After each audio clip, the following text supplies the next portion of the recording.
waggaa afurittiin si'a tokko kan dorgomamu Oloompiikiin waltajjii guddaa ispoortii addunyaa kanaati.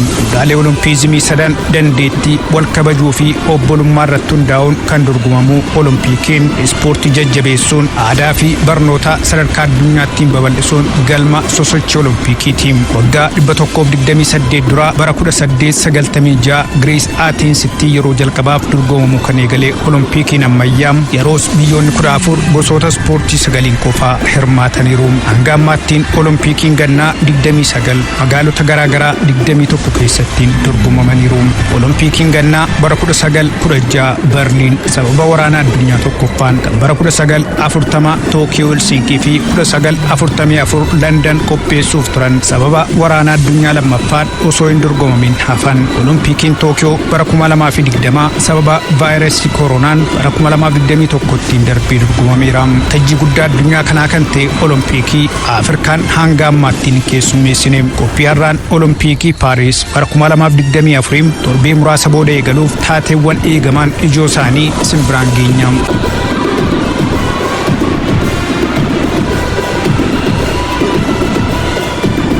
Taphni Oloompiikii Paaris torbee lama booda adoolessa 26 eegaluun hanga hagayya 11 bara 2024tti taphatama. Waliigalaan biyyoota addunyaa 184 irraa atileetonni 10,500 gosoota dorgommii 329 irratti waliin morkatu jedhamee eegama. Itoophiyaan bal'inaan irratti kan hirmaattu atileetiksiin gosoota dorgommii 48 of jalaa qabaachuun jalqabarra jira. Gosti dorgommii bireeking daansiing jedhamu yeroo jalqabaaf Oloompiikii irratti dabalame barananii eegalama. Bara 2018 Oloompiikii dargaggootaa irratti kan yaadame dorgommichi weelluun deeggaramuun atileetiksii fi shubbisaan agarsiisa dhiyaatuun dorgomama. Biyyoota 184 hirmaatan keessaa Ameerikaan atileetota 588 hirmaachisuun jalqabarra teesseetti. Qopheessituun dorgommichaa Firaans atileetota 547 lammaffaadha. Waldhabdee Raashiyaa fi Yuukireen gidduutti uumameen booda Raashiyaa fi deeggartuun ishee Beelaaruus dorgommii irraa dorgomuun ni beekama. Ta'us atileetonni biyyoota kanneen irraa walitti bahan 45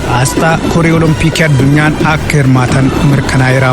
Itoophiyaan atileetota 28 qabachuun Oloompiikii Paaris irratti hirmaatti. Gudaaf Saggaay fageenya meetira 1,500, 5,000 fi 10,000, Loomiif Qajeelchaa meetira 5,000 fi 10,000 ni hirmaatu. Morkattuu Itoophiyaa kan taate biyyoollaa Keeniyaan atileetota 66 hirmaachiifti.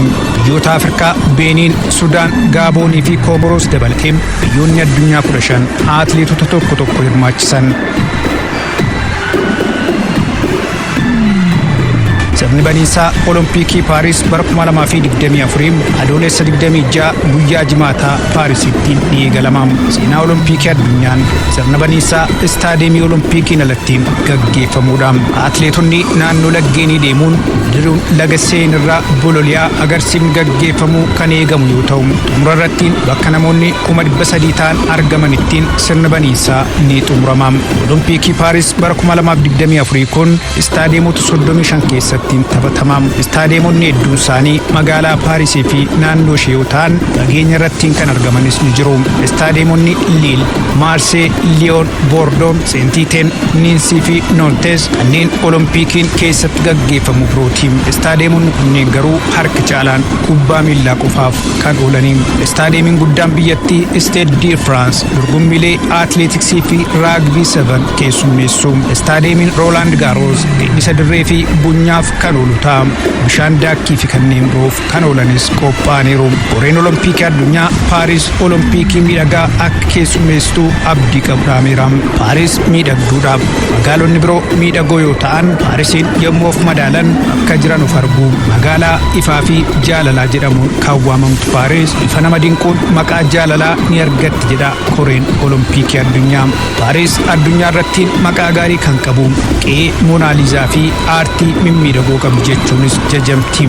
Magaalattiin kana dura yeroo lama bara 1900 fi 1924 Oloompiikii keessummeessiteetti. Oloompiikiin bara 1900 yeroo jalqabaaf dubartoonni Oloompiikii irratti hirmaachuu kan itti eegalan ta'uun ni yaadatama. Dorgommichaan dhalattuun Siwiizerlaand Helenee Di Poortaalees yeroo jalqabaaf dubartii Oloompiikiin shaampiyoonii taate ta'uudhaan yerootti galmoofteedha. Jaarraa tokko booda Oloompiikii kan keessummeessitu magaalaan Paaris waan addaa addunyaatti mul'iste. isiniif eegamtiin qophii keenya xumurree horaa bulaa deebana.